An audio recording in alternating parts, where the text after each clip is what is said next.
गिराएंगे और भारतीय जनता पार्टी की कैसे बनेगी। कोई ईमान अपना बेच दे तो उसमें हम क्या बोल सकते हैं।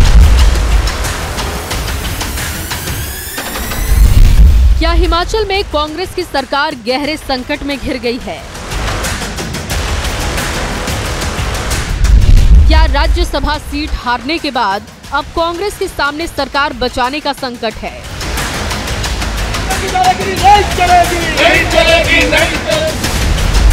ये संकट इसलिए बड़ा है क्योंकि हिमाचल में सियासी बगावत के 9 किरदार इस वक्त हरियाणा में हैं। खट्टर सरकार की पुलिस इन विधायकों की सुरक्षा में तैनात है।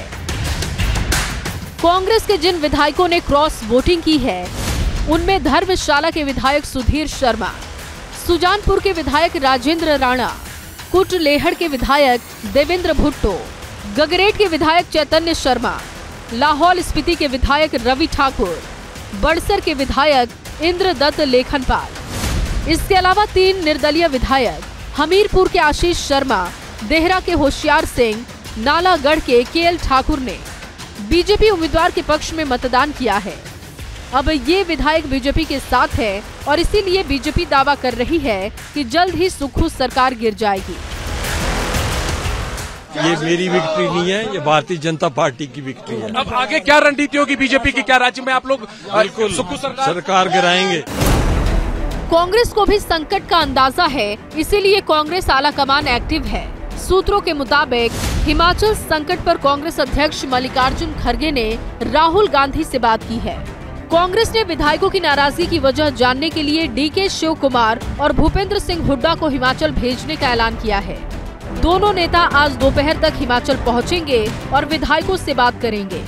सूत्रों के मुताबिक संकट नहीं सुलझा तो कांग्रेस सीएम सुक्खू को बदल सकती है। सूत्रों के मुताबिक अभिषेक मनु सिंघवी को वोट देने वाले 34 विधायकों में से 20 सीएम सुक्खू को बदलने की मांग कर रहे हैं। विधायकों का कहना है कि सीएम सुक्खू ने सबको नजरअंदाज किया है, यानी सरकार बचाने के लिए कांग्रेस सुक्खू को हटा सकती है। जब कोई ईमान अपना बेच दे तो उसमें हम क्या बोल सकते हैं। तरह तरह के प्रलोभन उनको दिए। ऐसा नहीं है कि एक ही व्यक्ति को प्रलोभन मिला है। उन 34 आदमी में तरह तरह के प्रलोभन दिए। राज्यसभा की जो बात है, उन जो गे है उसमें से कई लोग, उनके परिवार के लोग उनसे पूछ रहे कि आपने ऐसा क्यों किया। जब उनके घर वाले पूछ रहे तो उसमें सोच सकता कई लोग अभी घर वापसी की तरफ ही सोचे। कागज पर कांग्रेस की सरकार अभी सुरक्षित दिख रही है क्योंकि 68 विधानसभा सीटों वाले हिमाचल प्रदेश में कांग्रेस के 40 विधायक हैं, बीजेपी के 25 विधायक हैं, 3 निर्दलीय विधायक हैं। बहुमत का आंकड़ा 35 है। बगावत करने वाले 6 विधायकों पर अयोग्यता की तलवार लटक रही है। सूत्रों के मुताबिक अगर ये विधायक कांग्रेस में नहीं लौटते हैं तो इनकी सदस्यता समाप्त कर दी जाएगी। ऐसे में विधानसभा की कुल सदस्य संख्या घटकर 62 रह जाएगी। तब बहुमत का आंकड़ा 32 रह जाएगा और कांग्रेस के पास 34 विधायक होंगे। वहीं बीजेपी के पास 25 और 3 निर्दलीय विधायकों का समर्थन रहेगा। लेकिन ये तब होगा जब कांग्रेस के अब और विधायक बागी नहीं होते हैं।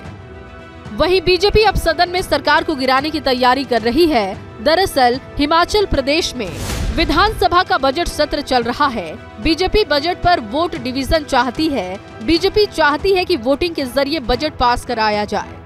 अगर बजट पर वोटिंग होती है और कांग्रेस के एक भी विधायक ने पार्टी का साथ छोड़ा तो सुक्खू सरकार का जाना तय है। राजभवन में आज हम सारी चीज़ों को लेकर के अपनी बात रखेंगे। घटनाक्रम घटित हुआ है हिमाचल प्रदेश में अभी ताज़ा राजनीतिक दृष्टि से। उस पर सारी चीज़ों पर यह कहा जा सकता है कि सरकार अपना सत्ता में रहने के लिए जो नैतिक अधिकार है वो खो चुकी है। फिलहाल कांग्रेस की कोशिश है कि बागी विधायकों को वापस लाया जाए, उनकी नाराजगी की वजह जानी जाए और जरूरत हो तो नेतृत्व परिवर्तन किया जाए। आज डीके शिव कुमार और भूपेंद्र सिंह हुड्डा के पहुंचने के बाद विधायकों से 1-to-1 चर्चा होगी। कोशिश होगी कि विधायकों की शिकायत सुनी जाए और उनका हल तलाशा जाए। लेकिन जिस तरीके से बागी विधायक पंचकुला में डटे हुए हैं, उससे लगता नहीं कि कांग्रेस का संकट आसानी से सुलझने वाला है। Bureau report, ABP news.